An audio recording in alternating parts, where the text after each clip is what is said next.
Halo, perkenalkan saya Farhan Rahman dari kelas Insight dan kali ini saya akan menjelaskan running maze menggunakan Monte Carlo.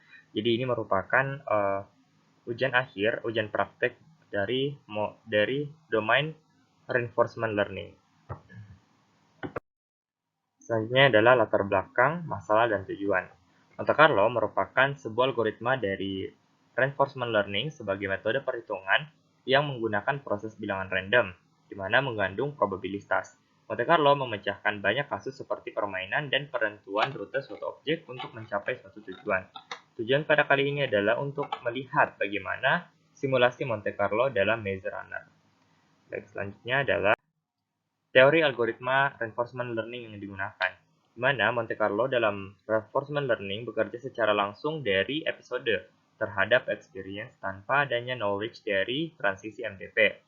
Komponen random di sini tidak bertindak sebagai return atau reward, di mana Monte Carlo hanya dapat diterapkan pada MDP yang sifatnya episodik.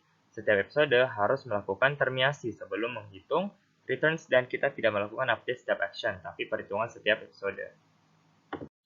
Nah, ini adalah pemodelan reinforcement learning.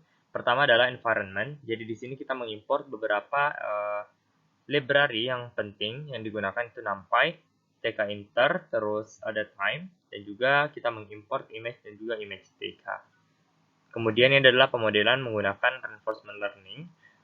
Di sini terdapat beberapa tahap seperti membuat function untuk environment, kemudian membuat grid line, kemudian untuk membuat obstacle-nya, kemudian obstacle dan juga goals-nya.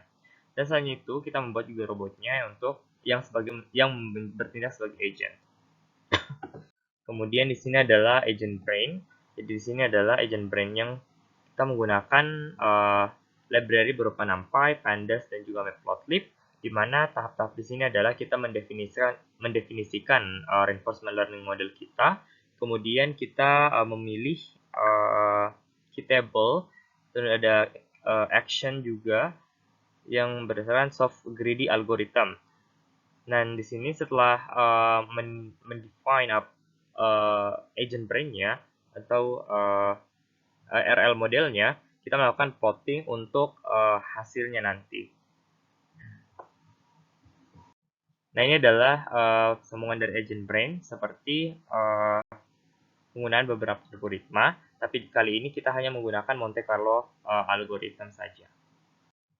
Nah, di sini adalah Monte Carlo train. Jadi pada Monte Carlo train kita mengimport environment 4 sebagai environment, kemudian dari agent brain 4 kita mengimport Monte Carlo table dan juga menggunakan NumPy dan juga menggunakan time. Di mana tahap-tahapnya adalah kita mau generate satu episode, kemudian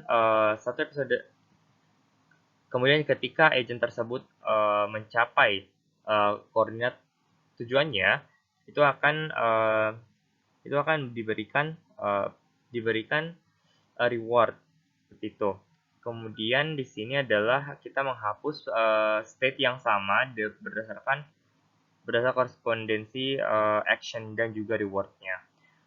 Dan terakhir di sini adalah melakukan for looping untuk trainingnya nanti. Nah, ini adalah performa hasil reinforcement learning yang dihasilkan. Jadi di sini terlihat bahwa pada episode terhadap waktu, setelah di sini episode semakin tinggi terhadap waktu, makin berkembang. Kemudian di sini adalah step per over episode, jadi setiap episodenya terhadap step. Jadi semakin naik step juga di sini, terlihat di sini persebaran datanya.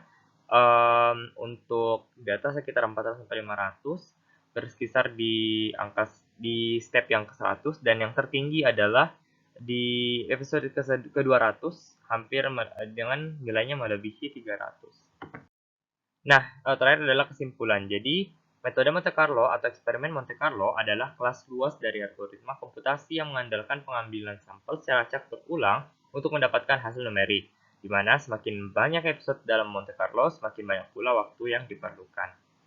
Baik, sekian dari saya. Terima kasih atas kesempatannya. Mohon maaf jika terdapat banyak kesalahan. Wassalamualaikum warahmatullahi wabarakatuh.